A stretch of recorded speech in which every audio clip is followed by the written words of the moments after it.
ایمان اور یقین حاصل ہو تو پھر دعا کرے اللہ اس پر استقامت عطا فرمائے، پھر اس پہ ڈٹ جائے۔ نبی پاک صلی اللہ علیہ وسلم نے فرمایا میں اس بات کا خوف نہیں کرتا کہ میری امت کمزور ہو جائے گی، اس بات کا ڈر نہیں کہ پیسے ختم ہو جائیں، نہ یہ خوف ہے کہ بھوکی مرے گی۔ حضور کس بات کا خوف ہے؟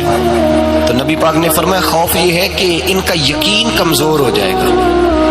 یاد رکھیں اگر اعتبار نہ ہو تو گھر نہیں چلتا، تو اگر اللہ رسول پر یقین کامل نہ ہو تو پھر بندہ مسجد نہیں آ سکتا، پھر اس کا دین نہیں چلتا، پھر اس کے لیے مشکل ہے نماز، پھر اس کے لیے مشکل ہے راہ خدا میں خرچ کرنا۔ میرے نبی پاک نے فرمایا یوں نہ کہا کر کہ یا اللہ چاہے تو دے چاہے تو نہ دے، جب مالک سے مانگ تو کہا کر یا اللہ تجھی سے مانگنا ہے، میں لے کے اٹھوں گا، تو مجھے دے گا۔ فرمایا جتنا تیرا یقین کامل ہوگا اتنا ہی اللہ تجھے جھولی بھر کے عطا فرمائے گا۔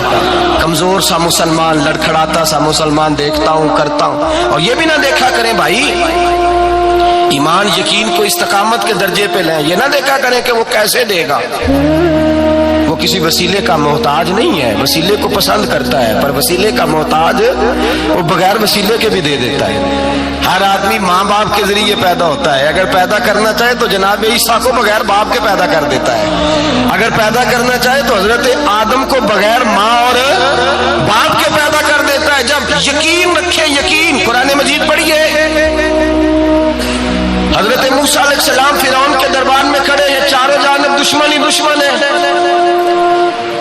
جادوگر آ گئے، انہوں نے سانپ چھوڑے، حضرت موسیٰ کے ہاتھ میں ڈنڈا تھا، حضرت موسیٰ کہتے ہیں یا اللہ کیا کروں؟ تو اللہ تعالیٰ نے فرمایا اپنا سانپ پھینک دو۔ کہنا چاہیے تھا نا کہ یا اللہ ایک ہی تو شے ہے، اتنے سانپ ہے، بچانے کے لیے ڈنڈا ہے وہ پھینک دوں؟ ڈنڈا پھینکا جاتا ہے، سانپ کو دیکھ کر کے قابو کیا جاتا ہے۔ یہ میرا اور آپ کا ذوق ہے نا، لیکن انبیاء کرام کا انداز ملاحظہ کیجئے میرے عزیزو۔ اللہ فرماتے ہیں ڈنڈا، اے موسیٰ ڈال دے اپنا عصا، پہلے نہیں فرمایا کہ سانپ بن جائے گا، فرمایا بس تو ڈال دے۔ میں اور آپ ہوتے ہیں تو سام سامنے ہے، ڈنڈا ہاتھ میں ہے، ہم کہیں گے عجیب بات ہے، یہی تو دفاع کی چیز ہے، اسی کو ڈال دوں تو بچوں گا کیسے؟ کہا ڈال دو، تو حضرت موسیٰ نے ڈال دیا، کہا میرے رب کا حکم ہے تو میرے لیے بہتر ہی ہوگا۔ اللہ فرماتے ہیں جب موسیٰ نے ڈالا تو میں نے اس ڈنڈے کو، اس عصا کو اژدہا بنا دیا۔ اب کبھی عصا بھی اژدہا بنے، کبھی چھڑی بھی بہت بڑا اژدہا بنی ہے، لیکن قرآن کہتا ہے جناب موسیٰ نے ڈالا تو اللہ نے اژدہا، بلکہ اس سے پیچھے چلیے، عورتیں کمزور یقین کی ہوتی ہیں نا، جناب موسیٰ پیدا ہوئے تو اللہ فرماتے ہیں میں نے موسیٰ کی ماں کے دل میں بات ڈالی، ماں کے دل میں صندوق میں ڈال کے تو اس کو دریا میں بہا دے۔ اور بھائی صندوق میں کہہ سکتے ہیں نا آکسیجن کیسے جائے گی، اور دریا میں بچے بچنے کے لیے ڈالے جاتے ہیں کہ ڈوبنے کے لیے ڈالے جاتے ہیں؟ ماں کے دل میں یقین کمزور نہیں تھا ماں کا۔ انبیاء کے ماں باپ موحد ہوتے ہیں، دین کو ماننے والے، ماں کے دل میں اللہ نے بات، اللہ قرآن میں کہتے ہیں میں نے وحی کی، میں نے القاء کیا، میں نے بات ڈالی۔ حضرت موسیٰ کی ماں کہتی ہے میں نے ڈال کے نا سمندر میں بیٹا، میں نے سمندر میں بیٹا ڈال کے صندوق میں بند کر کے رب کے حوالے کیا۔ آپ فرماتے ہیں میرے مالک کا بھروسہ کیا تو پھر میرے مالک کا کام دیکھو، کمال دیکھو، میں نے دریا میں ڈالا، اللہ نے فرعون کے گھر میں میرے بیٹے کی پرورش کرا دی۔ یہ یقین کی حضرت موسیٰ کے پاس قوم آئی، قرآن پڑھیے، کہ جناب پانی چاہیے، وَإِذِ اسْتَسْقَىٰ مُوسَىٰ لِقَوْمِهِ، موسیٰ نے اپنی قوم کے لیے پانی مانگا، ہم نے کہا فَانْفَجَرَتْ مِنْهُ اثْنَتَا عَشَرَةَ عَيْنًا، اپنا ڈنڈا پتھر پہ مارو۔ عقل والا آدمی ہوتا تو اڑ جاتا، کہتا یا اللہ پتھروں سے بھی کبھی پانی نکلا ہے؟ اضرب بعصاک الحجر، مارو پتھر پہ ڈنڈا۔ اللہ کے نبی نے منٹ نہیں لگایا، ٹھا کر کے ڈنڈا لگایا، فَانْفَجَرَتْ مِنْهُ اثْنَتَا عَشَرَةَ عَيْنًا۔ اللہ فرماتے ہیں جناب موسیٰ نے ایک عصا مارا، میں نے 12 چشمے جاری کر دیے۔ تو لے تو اللہ کرتا ہے، اللہ کہتا ہے پڑھ نماز روزی دوں گا، کہتا ہے سوچتا ہوں۔ اللہ فرماتا ہے آجا مسجد میں تیرا ہو جاؤں گا، کہتا ہے دیکھتا ہوں۔ رب فرماتا ہے تو میرے محبوب کی غلامی کر، میں تجھے محبوب بنا لوں گا۔ تو کہتا ہے تھوڑا بڑا ہو کے داڑھی رکھنی ہے، ابھی سیانا ہو کے میں ذرا سرٹیفکیٹ لے لوں، ذرا ایک سے کہ کتنے سالوں کے بعد آئیں گے، پھر شروع کروں گا۔ پروگرام بنا رہا ہے، ابھی تو ارادے میں ہے۔ اللہ کے پیغمبر کا ڈنڈا، اور اس سے زیادہ آگے بات ہو گئی، پیچھے فوج لگی ہوئی ہے فرعون کی، مجمع ہے، ہزاروں لاکھوں کا لشکر لے کے، تلواریں، نیزے، فرعون پیچھے، آگے دریا آ گیا۔ حضرت موسیٰ علیہ السلام کھڑے ہیں، اب کدھر جائیں؟ اللہ پاک نے فرمایا مارو ڈنڈا۔ کہاں؟ پانی پہ ڈنڈا مارو۔ اب حضرت موسیٰ علیہ السلام پانی پہ ڈنڈا مارے تو پانی ابھرے گا، اس سے زیادہ کیا ہوگا؟ پہلے پتھر پہ ڈنڈا مروایا تو پانی نکلا، اب پانی پہ ڈنڈا مروایا، فَإِذْ فَرَقْنَا بِكُمُ الْبَحْرَ فَأَنْجَيْنَاكُمْ وَأَغْرَقْنَا آلَ فِرْعَوْنَ۔ اللہ فرماتے ہیں موسیٰ نے پانی پہ ڈنڈا مارا تو میں نے پانی میں رستے بنا دیے۔ ایک جگہ ڈنڈا مارا تو پانی نکل آیا، دوسری جگہ عصا مارا تو پانی خشک ہو گیا، 12 چشمے بن گئے، 12 رستے بن گئے دریا میں سے۔ حضرت موسیٰ علیہ السلام گزر گئے اور اللہ فرماتے ہیں فرعون بھی آیا تو اسے میں نے غرق کر دیا، اور وہ کھڑا دیکھتا ہی رہ گیا کہ بنا کیا ہے۔ جب یقین کامل نصیب ہوتا ہے، اعتماد کی دولت اللہ دیتا ہے، جب انسان کو یہ انشراح صدر ہو جاتا ہے کہ میری نجات خدا کے حکم میں ہے اور رسول اللہ کے قدموں میں ہے، جب اسے یہ انشراح حاصل ہوتا ہے تو پھر نماز کا لطف آتا ہے۔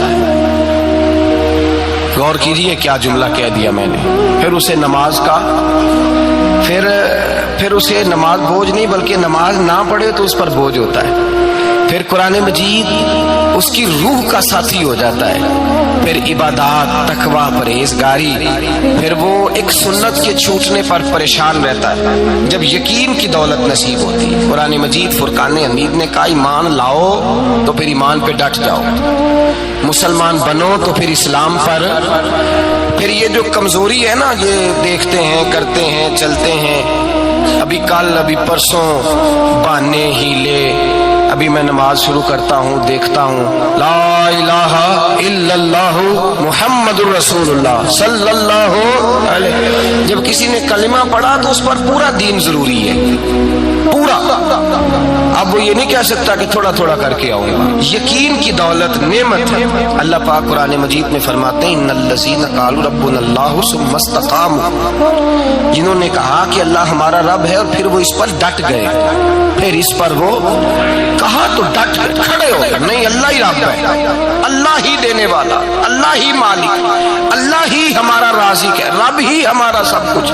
جب ڈٹ گئے تو فرمایا تتنزل علیہم الملائکہ، پھر میں ان کی مدد کے لیے آسمان سے فرشتوں کا نزول فرمایا کرتا ہوں۔ فرشتے کیا کہتے ہیں؟ اللہ تخافوا ولا تحزنوا، غم نہ کرنا، خوف نہ کھانا، وابشروا بالجنۃ التی کنتم توعدون، ہم تو تمہیں اللہ تبارک و تعالی کی اس جنت کی خوشخبری دینے آئے ہیں جس کا رب نے تمہارے ساتھ وعدہ کیا ہوا ہے۔ پھر فرشتوں کا نزول ہوتا ہے، لیکن شرط کیا ہے کہ ایمان لائے، اور پھر ایمان پر پھر یہ نہ سوچے کہ وہ کس طرح دے گا، وہ کیسے عطا کرے گا، وہ میری مدد کس طرح کرے گا، نظام کیسے چلے۔ ڈٹ جائے کہے میرے اللہ کا حکم ہے تو میں نے حلال ہی کھانا ہے، میرے رب کا حکم ہے تو میں نے تھوڑے پہ ہی گزارا کرنا ہے، میرے مالک کا حکم ہے تو میں نے اپنی جیب دیکھنی یا دوسرے کی نہیں دیکھنی، میرے رب کا حکم ہے تو میں نے اس کی اطاعت میں رہنا۔ جب ڈٹ جائے گا اللہ کے احکامات پر، جب ڈٹ جائے گا تو اللہ فرماتا ہے پھر میں تیری مدد کے لیے فرشتوں کا نزول کروں گا۔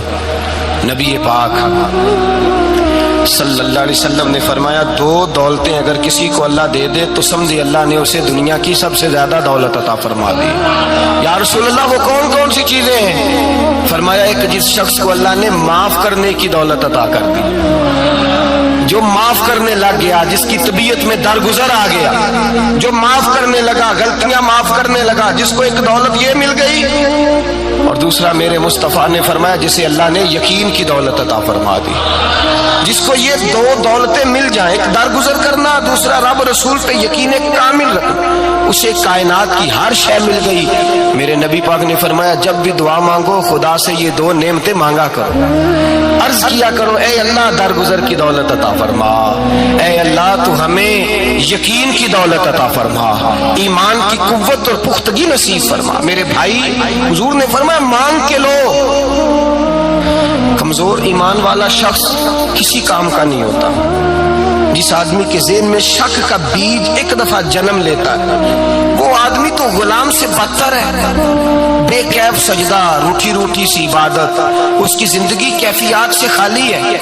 جس شخص کو پتہ چل جائے نا لوگ میرے مخالف ہیں، اس کا تو سجن رہتا ہی کوئی نہیں۔ اصل بات یہ ہوتی ہے کہ یہاں سوچ بیٹھا ہے کہ دنیا میرے خلاف ہے، یہاں مخالفت یہاں بیٹھ گئی ہے، دو بندے باتیں کر رہے ہیں تو پریشان ہے، میرے خلاف ہی لگے ہوئے ہیں، میری بات ہو رہی ہے، کیونکہ اصل تکلیف کہاں ہے؟ اور اگر یہاں یقین کامل ہو گیا نا کہ سارے مجھ سے پیار ہی کرتے ہیں، تو پھر دو بندوں کو بات کرتا دیکھیں گے تو یہی سوچے گا میری